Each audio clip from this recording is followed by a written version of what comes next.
नमस्कार दर्शक बंधुरा आपनादेर सकलके जानाई आमादेर एई चैनेले आरो एकबार सुस्वागतम।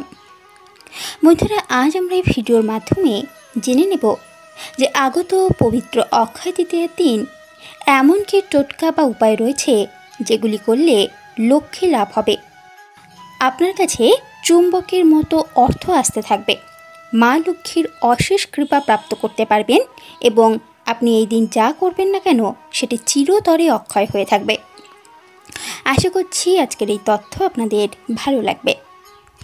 বন্ধুরা, পুরাণে বৈশাখ শুক্লপক্ষের তৃতীয়া তিথিকে পূর্ণ ফলদায়ী তিথি হিসেবে চিহ্নিত করা হয়েছে। এই দিনটি অক্ষয় তৃতীয়া নামে পরিচিত। আগামীকাল অর্থাৎ 10ই মে শুক্রবার तथा बांगलार 27 बैशाख अक्षय तृतीया पालित हबे। पंजिका अनुयायी এই তিথিতে অবুঝ তিথি থাকায় যে কোনো শুভ অনুষ্ঠান করা যায়। বছরের মধ্যে এই দিনটিকে সবথেকে শুভ হিসেবে মান্য করা হয়। চলতি বছর এই অক্ষয় তৃতীয়া একাধিক শুভ যোগে তৈরি হচ্ছে। এই তিথিতে রবি যোগ, ধনযোগ, শুক্রাদিত্য যোগ, গজকেশরী যোগ, শশ রাজযোগ ও মালব্য রাজযোগ তৈরি হচ্ছে, যার ফলে এ বছরের অক্ষয় তৃতীয়ার মাহাত্ম্য আরও বহুগুণ বৃদ্ধি পেয়েছে। শুভ যোগের উপস্থিতিতে অক্ষয় তৃতীয়ার দিনে লক্ষ্মী লাভের কিছু বিশেষ উপায় সম্পর্কে জ্যোতিষশাস্ত্রে বর্ণনা রয়েছে। এই উপায়ে ধনসম্পদ বৃদ্ধি পাবে, পাশাপাশি কাজের সাফল্য লাভ করবেন। এই তিথিতে কোন কোন উপায় করবেন তা এবার জেনে নিন। প্রথমেই অক্ষয় তৃতীয়ায় অক্ষয় ফল লাভ করবার উপায় সম্পর্কে জানব। অক্ষয় তৃতীয়ায় অবশ্যই দান করা আবশ্যক। এই তিথিতে দান করাকে খুবই শুভ মানা হয়েছে। মান্যতা রয়েছে এই তিথিতে দান করলে অক্ষয় ফল পাওয়া যায়। এদিন বিষ্ণু এবং পূর্বপুরুষদের নামে তর্পণ, শ্রাদ্ধ ও দান করতে ভুলবেন না।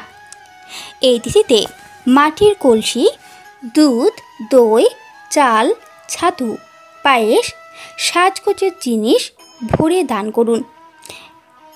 এমনটি করলে মা লক্ষ্মীর বিশেষ আশীর্বাদ পাওয়া যায় এবং সমস্ত ধরনের পাপ থেকেও মুক্তি পাওয়া সম্ভব।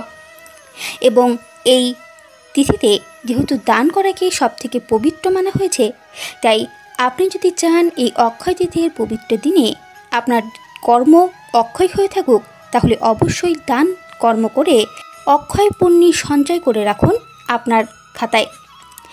এরপর জেনে নেব ধন বৃদ্ধির উপায় সম্পর্কে। অক্ষয় তৃতীয়াতে ধন বৃদ্ধির জন্য মা লক্ষ্মীর পূজা করা হয়ে থাকে এবং তাই এই তিথিতে লাল কাপড়ে 11টি কড়ি বেঁধে পুজোর স্থানে রেখে দিন এবং এই কড়ি লক্ষ্মী দেবীকে আকৃষ্ট করে। তাই এই তিথিতে নিয়ম মেনে লক্ষ্মী দেবীর পূজা করে মা লক্ষ্মীর চরণে বা আসনের সামনে এই 11টি কড়ি রেখে অবশ্যই পূজা করবেন এবং সন্ধ্যায় পূজার পর টাকা রাখার স্থানে সেই কড়িগুলি রেখে দেবেন। এছাড়াও এই তিথিতে পূজার স্থানে একাক্ষী নারকেল স্থাপন করে নিয়ম অনুযায়ী তার পূজা করুন। পূজার পর নারকেলটি লাল কাপড় বেঁধে আলমারি বা লকারে রেখে দিন। এই উপায়ে লক্ষ্মীর আশীর্বাদে ধন বৃদ্ধি হবে। এছাড়াও অক্ষয় তৃতীয়ার দিনে চাকরি ও ব্যবসার উন্নতির জন্য অক্ষয় তৃতীয়ায় সকালবেলা আপনার চৌকাঠে হলুদ মেশানো জল দিন। এরপর পূজার সময়ে লক্ষ্মী দেবীকে জাফরান ও হলুদ নিবেদন করুন। দেবীকে অবশ্যই এই দিনে পায়েসের ভোগ নিবেদন করবেন। এর ফলে আর্থিক সমস্যা দূর হবে, পাশাপাশি মা লক্ষ্মীর আশীর্বাদে ব্যবসা ও চাকরিতে বৃদ্ধি হবে। এছাড়াও ব্যবসার উন্নতির উপায় হিসেবে মা লক্ষ্মীর চরণে 27টি গোমতী চক্র রেখে পূজা করুন। যাদের ব্যবসা মন্দা চলছে তারা অক্ষয় তৃতীয়ার দিন এই উপায়টি অবশ্যই করুন। তারপর সেই গোমতী চক্রগুলিকে একটি হলুদ কাপড়ে বেঁধে ব্যবসা স্থানে অথবা আপনার দোকানের প্রবেশদ্বারে বেঁধে দিন।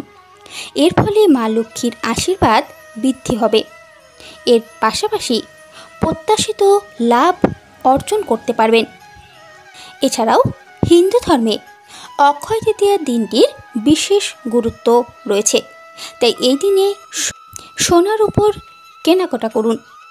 সোনা কিনলে আর্থিক লাভ হয় এবং যারা সোনা কিনতে অসমর্থ তারা সোনার পরিবর্তে যব, সন্ধক লবণ, যে কোনো সুতো এগুলি কিনতে পারেন, তাতেও সমগুণ ফল লাভ করতে পারবেন।